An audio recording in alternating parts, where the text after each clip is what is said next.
കർത്താവിൻ്റെ അതിവിശുദ്ധ നാമം വാഴ്ത്തപ്പെടുമാറാകട്ടെ.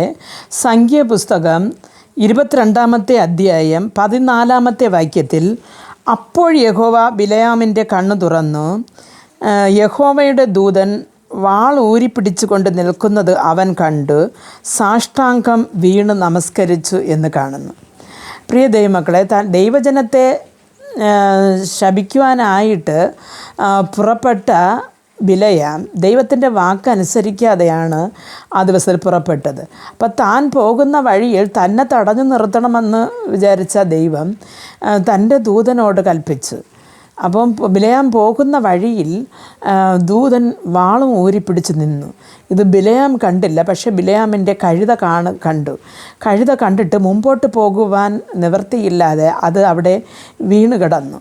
അപ്പോൾ ആ കഴുതയെ നീ എന്നെ അനുസരിക്കുന്നില്ല എന്ന് കേട്ട് ബിലെയാം അടിക്കുകയാണ് ചെയ്തത്.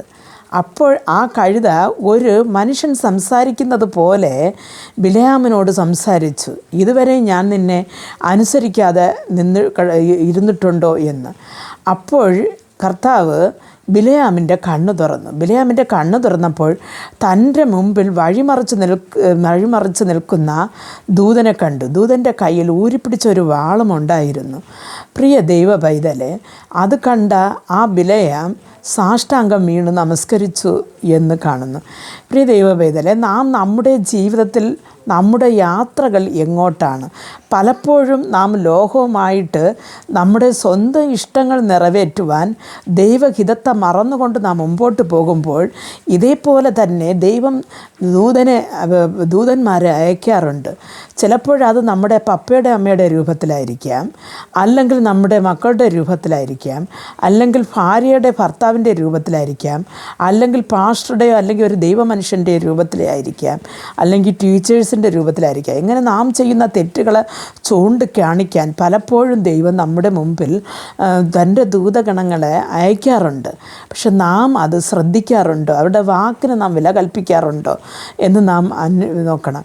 പക്ഷേ ഒരു ദൂതനെ കണ്ടിട്ടും വകവയ്ക്കാതെ മുമ്പോട്ട് പോയെങ്കിൽ ആ ദൂതൻ അന്ന് ബിലെയാമിനെ വെട്ടിക്കളയുമായിരുന്നു. പ്രിയ ദൈവമൈതലെ, നമ്മുടെ ജീവിതത്തെ യാത്രയിൽ ദൈവം നമുക്ക് തടസ്സം ചെയ്യുന്ന ചില കാര്യങ്ങൾ അത് എന്തുകൊണ്ടാണ് നാം അറിഞ്ഞ് നാം മുമ്പോട്ട് പോകുമ്പോൾ ദൈവകൃപ നാം പ്രാപിക്കുകയും ദൈവ ഇഷ്ടം ചെയ്യുവാനും ദൈവരാജ്യത്തിൽ പോയി ചേരുവാനും സാധിക്കും.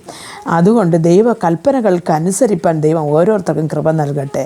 പ്രാർത്ഥിക്കാം. ഞങ്ങൾ അതിവാത്സല്യമായി സ്നേഹിച്ച് വഴി നടത്തുന്ന സ്വർഗസ്ഥ പിതാവേ, കർത്താവെ, ഞങ്ങളുടെ ജീവിതത്തിൽ അറിഞ്ഞോ അറിയാതെയോ കർത്താവെ, അല്ലെങ്കിൽ അറിഞ്ഞിട്ടും ഞങ്ങൾ കർത്താവ് വേണമെന്ന് പറഞ്ഞ് പലവിധമായ പാപങ്ങളും ചിന്താഗതികളും നമ്മുടെ പ്രവർത്തനങ്ങളും നമ്മുടെ മുമ്പിൽ വരുമ്പോൾ അത് ദൈവഹിതം ഇല്ല എന്ന് ദൈവവചനത്തിൽ കൂടെ അല്ലെങ്കിൽ ദൈവദാസന്മാരിൽ കൂടെ നാം കേൾക്കുമ്പോൾ കർത്താവെ, ഞങ്ങളുടെ വഴിയെ ഒന്ന് മാറ്റി വയ്ക്കുവാനും അല്ലെങ്കിൽ ദൈവഹിതത്തിന് അനുസരിച്ചുള്ള രീതിയിൽ ഞങ്ങൾ മുമ്പോട്ട് പോകുവാനും ദൈവം നമുക്ക് കൃപ നൽകണമേ എന്ന് പ്രാർത്ഥിക്കുന്നു. അപ്പാ, ഈ ലോക ജീവിതത്തിൽ ഞങ്ങൾ കർത്താവെ അങ്ങയ്ക്ക് വേണ്ടി ജീവിച്ച് അങ്ങയുടെ രാജ്യത്തിൽ വന്നു ചേരുവാൻ ഞങ്ങൾ ഓരോരുത്തരെയും കരം പിടിച്ച് നടത്തണമെന്ന് പ്രാർത്ഥിക്കുന്നു. യേശു ക്രിസ്തുവിൻ്റെ നാമത്തിൽ പ്രാർത്ഥിക്കുമ്പോൾ പ്രാർത്ഥന കൃപയോട് കേട്ട് മറുപടി നൽകി തരണം നല്ല പിതാവേ. ആമേൻ.